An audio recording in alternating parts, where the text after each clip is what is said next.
Hello everyone.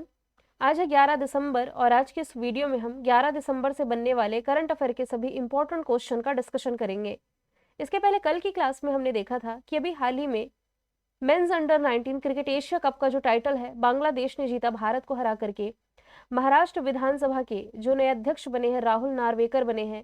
केंद्रीय गृह मंत्री अमित शाह ने अभी हाल ही में सरदार पटेल की 11 फीट ऊंची प्रतिमा का उद्घाटन किया है राजस्थान के जोधपुर में। अभी हाल ही में भारत ने पड़ोसी म्यांमार को 2200 मीट्रिक टन चावल भेजा है। 30वें क्रम का जो कोलकाता अंतर्राष्ट्रीय फिल्म महोत्सव रहा, इसमें थीम कंट्री थी France. Prime minister Narendra Modi ने हरियाणा में बीमा सखी योजना की शुरुआत की है। हाल ही में भारत इंटरनेट गवर्नेंस फोरम के चौथे संस्करण का आयोजन राजधानी दिल्ली में किया गया। बुर्किनो फासो के नए प्रधानमंत्री इमैनुअल ओ एडोग्रो बने हैं। आरबीआई के जो 26वें क्रम के गवर्नर हैं ये बने हैं संजय मल्होत्रा। और वर्ल्ड ह्यूमन राइट्स डे, विश्व मानवाधिकार दिवस, जो कि 10 दिसंबर को मनाया जाता है। तो ये सभी क्वेश्चंस हमने कल पढ़ लिए थे। शुरू करते हैं आज का हमारा पहला सवाल। सवाल है, वुमेन टेनिस एसोसिएशन WTA द्वारा 2024 की सर्वश्रेष्ठ खिलाड़ी किसे चुना गया है? तो ये भी हाल ही में चुनी गई है Aryna Sabalenka. Option number B इसका राइट आंसर हो जाएगा। बेलारूस से बिलोंग करती हैं अरियाना सबालेंका। 2024 के महिला टेनिस संघ यानी कि वुमेन टेनिस एसोसिएशन के द्वारा प्लेयर ऑफ द ईयर यानी कि वर्ष की सर्वश्रेष्ठ खिलाड़ी इन्हें चुना गया है। ऐसा पहली बार है जब अरियाना सबालेंका ने WTO का ये जो खिताब है वर्ष का सर्वश्रेष्ठ खिलाड़ी का पुरस्कार जीता। वुमेन टेनिस एसोसिएशन की जो स्थापना है 1973 में दिग्गज अमेरिकी टेनिस खिलाड़ी जिनका नाम था बिली जीन किंग, इन्होंने करी थी। और वुमेन टेनिस एसोसिएशन महिला टेनिस पेशेवर खिलाड़ियों का एक विश्वशासी संस्था है। देखिए यहाँ पर लिखा हुआ है कि वुमेन टेनिस एसोसिएशन की स्थापना बिली जीन किंग ने की थी। और इतना आप लोगों को मालूम है कि महिलाओं का जो टेनिस है इसे बिली जीन किंग कप के नाम से ही जाना जाता था। मतलब कि पहले फेड कप के नाम से जाना जाता था, बाद में अब नाम बदला गया है, बदल करके बिली जीन किंग कप कर दिया गया है। ये अमेरिका की दिग्गज टेनिस प्लेयर रही हैं। और इस साल का बिली जीन किंग कप जीता किसने है? तो ये इटली ने जीता है। तो महिलाओं के टेनिस से रिलेटेड है, ये भी आप याद रखें। यदि मैं अदर ऑप्शन की बात करूं तो सेरेना विलियमसन, ये तो वैसे संन्यास ले चुकी हैं, अमेरिका से बिलोंग करती हैं। जापान की प्रसिद्ध टेनिस प्लेयर का नाम हो जाएगा नाओमी ओसाका। जबकि कोको गॉफ ये कहाँ से है? अमेरिका से ये बिलोंग करती हैं। सवाल नंबर दूसरा है, बीसीसीआई के जो अध्यक्ष है रोजर बिन्नी, इन्होंने बोर्ड का कार्यवाहक सचिव किसे नियुक्त किया है? तो अभी हाल ही में जो देवजीत सकैया है ये बने हैं बीसीसीआई बोर्ड के नए कार्यवाहक सचिव। और इन्होंने स्थान लिया है जय शाह का, क्योंकि जो जय शाह हैं ये अब इंटरनेशनल क्रिकेट काउंसिल के अध्यक्ष के रूप में पदभार संभाल चुके हैं। बीसीसीआई का फॉर्मेशन ईयर 1928 है, मुंबई महाराष्ट्र में हेडक्वार्टर हो जाएगा। अब मैं आपको बता दूं, बीसीसीआई से आप ये भी रिलेट कर सकते हैं कि यहाँ पर एक स्टेचू है, किस क्रिकेटर की ये स्टेचू है?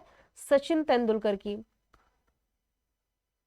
वानखेड़े स्टेडियम मुंबई महाराष्ट्र में बीसीसीआई है जो कि घरेलू स्तर पर जो क्रिकेट के टूर्नामेंट है इसका आयोजन कराता है। फॉर एग्जांपल जैसे आईपीएल होने हैं तो इसे एडमिनिस्ट्रेट ये बीसीसीआई ही करता है। आईपीएल यानी कि Indian premier league, Ranji trophy हो गई, देवधर ट्रॉफी हो गई, ईरानी ट्रॉफी हो गई, सैयद मुश्ताक अली ट्रॉफी, ये सभी बीसीसीआई ही रेगुलेट कराएगा। अंतरराष्ट्रीय स्तर पर इसे आईसीसी के द्वारा रेगुलेट कराया जाता है। जय शाह यही बने हैं आईसीसी के अगले अध्यक्ष। अजंक्य नायक मुंबई क्रिकेट एसोसिएशन के अध्यक्ष बने हैं।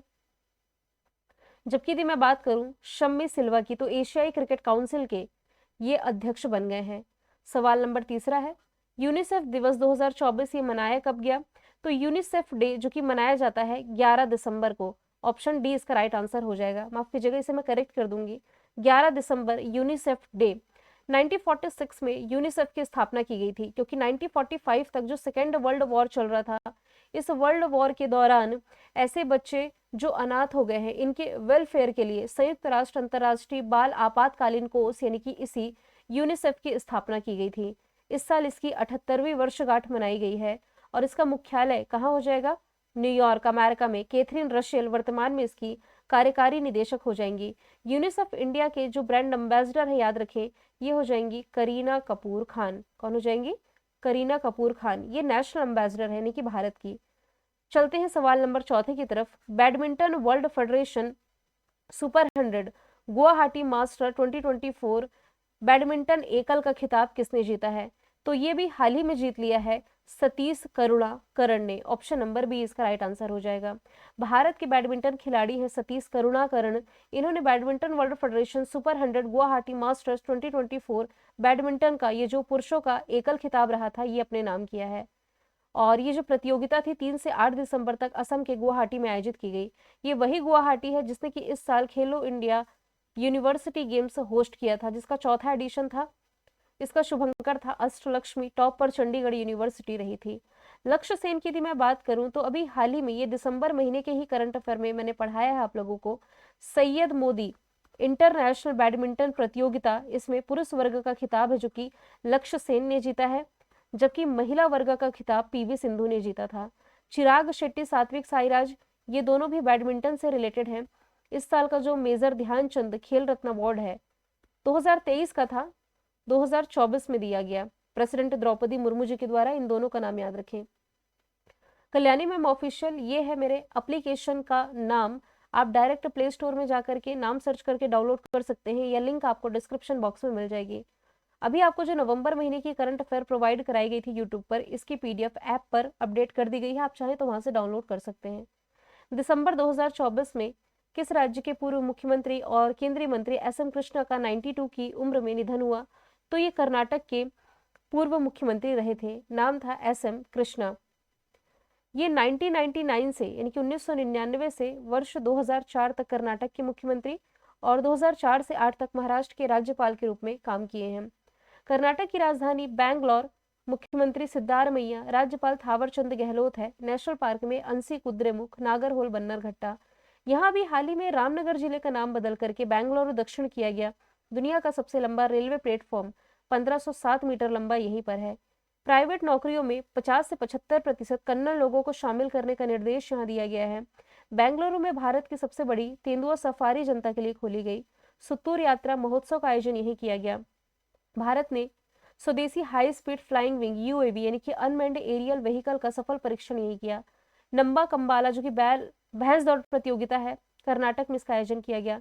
ट्रैफिक इंडेक्स में पूरे भारत में सबसे भीड़ भाड़ वाला शहर बैंगलोर है। ग्लोबली यदि देखा जाए तो 6वें स्थान पर है। चर्चे में रहा विरूपाक्ष मंदिर, ये आप कर्नाटक से ही रिलेट कर सकते हैं। अंतरराष्ट्रीय पर्वत दिवस ये कब मनाया गया? 2024 का जो अंतरराष्ट्रीय पर्वत दिवस है 11 दिसंबर को मनाया गया। संयुक्त राष्ट्र ने वर्ष 2003 में पर्वतों के महत्व को समझाने और उनके संरक्षण के लिए ये दिवस घोषित किया था। पर्वत न केवल जलवायु संतुलन बनाए रखते हैं बल्कि यह वनस्पति, जलीय संसाधन और जैव विविधता यानी कि बायोडाइवर्सिटी का भी महत्वपूर्ण स्रोत है। इस बार की थीम रही है सतत भविष्य के लिए पर्वतीय समाधान, नवाचार, अनुकूल, युवा और उससे आगे यानी कि mountains solution for a sustainable future. केवल आप की पॉइंट भी चाहें तो इसका याद रख सकते हैं।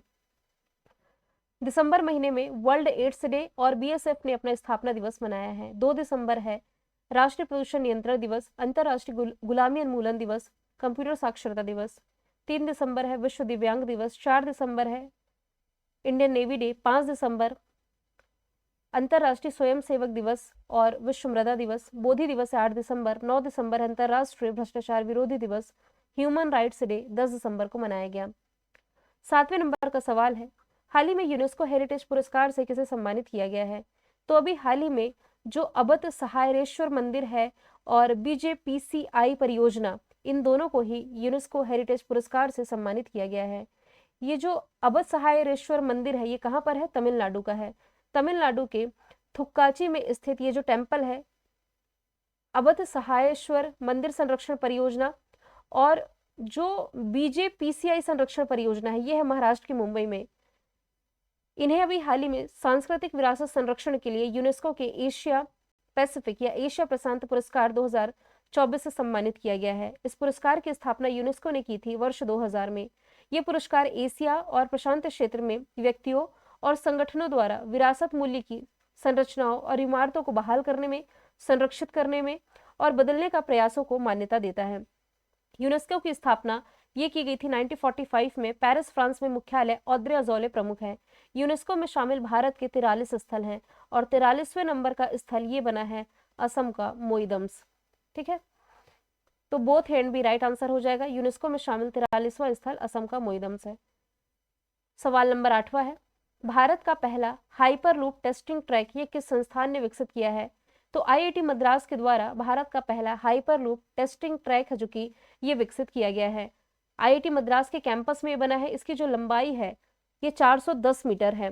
देखिए 500 मीटर का तो क्या होता है, आधा किलोमीटर ही होता है। 1000 मीटर यानी कि 1 किलोमीटर, लगभग लगभग आधा किलोमीटर ये जो हाइपरलूप है ये बनकर के तैयार है। हाइपरलूप एक हाई स्पीड ट्रेन है जो एक ट्यूब के भीतर वैक्यूम में चलती है। इस टेस्ट ट्रैक पर 100 किलोमीटर प्रति घंटे की रफ्तार से ट्रेन दौड़ सकती है और अब लंबे ट्रैक पर 600 किलोमीटर प्रति घंटे की रफ्तार से हाइपरलूप का टेस्ट किया जाएगा। दुनिया में सबसे पहले हाइपरलूप का जो विचार है वर्ष 2012 में एलन मस्क ने दिया था। अब आप देखिए यहाँ पर क्या लिखा हुआ है, अब लंबे ट्रैक पर 600 किलोमीटर प्रति घंटे की रफ्तार से हाइपरलूप का टेस्ट किया जाएगा। 600 किलोमीटर एक घंटे में।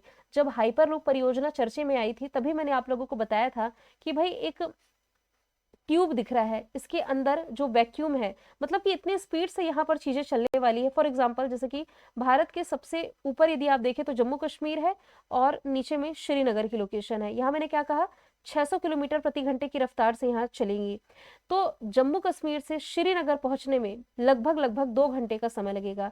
ये हाइपरलूप परियोजना चर्चे में पहले से भी थी और इसका जो विकास है, मतलब टेस्टिंग ट्रैक जो अभी विकसित कर लिया है आईआईटी मद्रास ने विकसित कर लिया है।